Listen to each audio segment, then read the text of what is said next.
নমস্কার, টিভি9 বাংলায় আপনাদের স্বাগত জানাই। 9 অগস্টের সেই ভয়ঙ্কর রাত নিশ্চয়ই মনে আছে। এক চিকিৎসক তার ধর্ষণ খুনের ঘটনার প্রতিবাদে গণ আন্দোলন বলতে যা বোঝায় ঠিক তাই হয়েছিল, যা এখন অনেকটাই থিতিয়ে পড়েছে বলে মনে হচ্ছে। আচ্ছা, তিলোত্তমা, আমাদের তিলোত্তমা, আমাদের শহরের তিলোত্তমা, তাকে কি আমরা ভুলে গিয়েছি? সিবিআই 90 দিনের মধ্যেও সাপ্লিমেন্টারি চার্জশিট দিতে দিল না। একে একে জামিন হয়ে যাচ্ছে আমরা দেখছি। আর এখনো পর্যন্ত মূল অভিযুক্ত সঞ্জয় রায়, সেও কি ছাড়া পেয়ে যাবে? এ প্রশ্ন এই মুহূর্তে আপনি নয়, পরিস্থিতি করছে। উপযুক্ত শাস্তি পাবে কি দোষী? এই প্রশ্নগুলো যখন ঘুরপাক খাচ্ছে, তখন আরো একটা বিষয় সামনে চলে আসছে, ঘুরপাক খেয়েই এসেছে। ডিএনএ প্রোফাইলিং রিপোর্ট, সেই রিপোর্ট আমাদের হাতে, যেখানে ছত্রে ছত্রে অসঙ্গতি দেখতে পাওয়া যাচ্ছে। ফলে এই প্রশ্নগুলো, এই চিন্তা আরও বাড়ছে।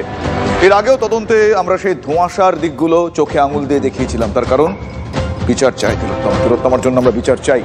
এই সপ্তাহে আমরা দেখিয়েছি ঘটনার রাতে তিলোত্তমার সহকর্মীরা কে কোথায় ছিলেন, প্রত্যক্ষদর্শীদের বয়ানে কোথায় কোথায় অসঙ্গতি আমরা স্পষ্ট দেখিয়েছি। আজ আবারও দেখাবো।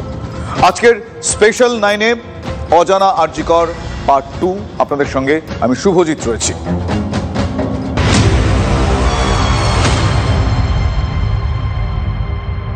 মাল্টিপল লোকেরা ইনভলভ, মাল্টিপল লোকেদের ডিএনএর সাথে কন্টামিনেশন হয়েছে, এটা বোঝা যাচ্ছে। কিন্তু সবাই কিন্তু মেল নয়, ফিমেলের সাথে কন্টামিনেশন হয়েছে। তিলোত্তমার শরীরে মিশ্র ডিএনএর উপস্থিতি। ক্রাইম সিনে কি ছিলেন অন্য মহিলা? আরজিকর হাসপাতালে ডিউটি চলাকালীন চিকিৎসক ধর্ষণ খুনের ডিএনএ রিপোর্টে মোড় ঘোরানো তথ্য টিভি9 বাংলার হাতে। তিলোত্তমার খুন ধর্ষণের ঘটনায় ডিএনএ প্রোফাইলিং রিপোর্ট ছিল অত্যন্ত গুরুত্বপূর্ণ। টিভি9-এর হাতে থাকা সেই রিপোর্ট বলছে তিলোত্তমার দেহ থেকে সংগৃহীত নমুনায় মিশ্র ডিএনএর উপস্থিতি পাওয়া গিয়েছে। রহস্যের জট খুলতে 29টি ডিএনএ নমুনার বিশ্লেষণ হয়। ক্রাইম সিন থেকে পাওয়া ডিএনএ নমুনা পরীক্ষার ভিত্তিতেই এমন রিপোর্ট কেন্দ্রীয় ফরেন্সিক ল্যাবরেটরি বা সিএফএসএল এর।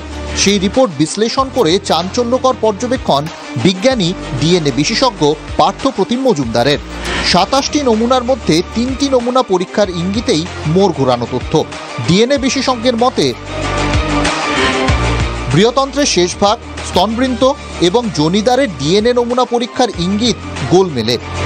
বৃহদন্ত্রের ডিএনএ নমুনা একজন মহিলার, তবে নমুনার কয়েকটি মার্কারে ইঙ্গিত সেটি তিলোত্তমা বা সঞ্জয়ের নয়। প্রশ্ন উঠছে, এই অন্য মহিলাকে, তিনি কোথা থেকে এলেন? ডিএনএ রিপোর্ট থেকে কিন্তু বিষয়টি স্পষ্ট নয়। মোটামুটি 3টে স্যাম্পল হচ্ছে একটু প্রবলেম্যাটিক। সেই 3টে স্যাম্পল হচ্ছে, একটা হচ্ছে অ্যানাল সোয়াব, আর একটা হচ্ছে নিপল সোয়াব, আর থার্ডটা হচ্ছে ভালভার মপ। এই মার্কারগুলো আমরা দেখি, সেই মার্কারগুলোর মধ্যে যেটা ভিকটিমেরও নয় এবং যেটা মিস্টার রয়েরও নয়, আরও কতগুলো সিগন্যাল পাওয়া যাচ্ছে, যেটা কোথার থেকে এসছে আমরা জানি না। যেহেতু সাসপেক্ট নেই, সেহেতু আমরা বলতে পারছি না যে এই স্যাম্পলগুলো কোথার থেকে এসছে। বিজ্ঞানী ডিএনএ বিশেষজ্ঞের আরও পর্যবেক্ষণ, স্তনবৃন্তের নমুনা সঞ্জয়ের ডিএনএর সঙ্গে মিলে গিয়েছে, তবে 4টি অটোসোমাল মার্কার বলছে অন্য পুরুষেরও ডিএনএ রয়েছে। ওয়াই ক্রোমোজোম বিশ্লেষণে অবশ্য সঞ্জয়ের সঙ্গে পুরোপুরি মিলে গিয়েছে। প্রশ্ন থেকে যায় যে ওই যে অ্যাডিশনাল 4টে মার্কারে আমরা অ্যাডিশনাল সিগন্যালস পাচ্ছি, সেগুলো কি অন্য কোনো মেলের কাছ থেকে পেয়েছি? সে যদি হয়, মেলের কাছ থেকে যদি পেয়ে থাকি, কে সেই মেল সেটাও বোঝা যাচ্ছে না।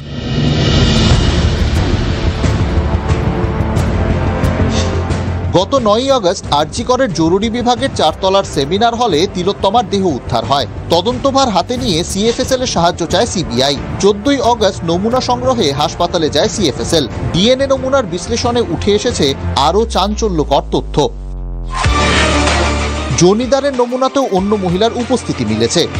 D12S391 মার্কারে অন্য মহিলার সঙ্গে তিলোত্তমার নমুনার মিশ্রণ স্পষ্ট। সেই অন্য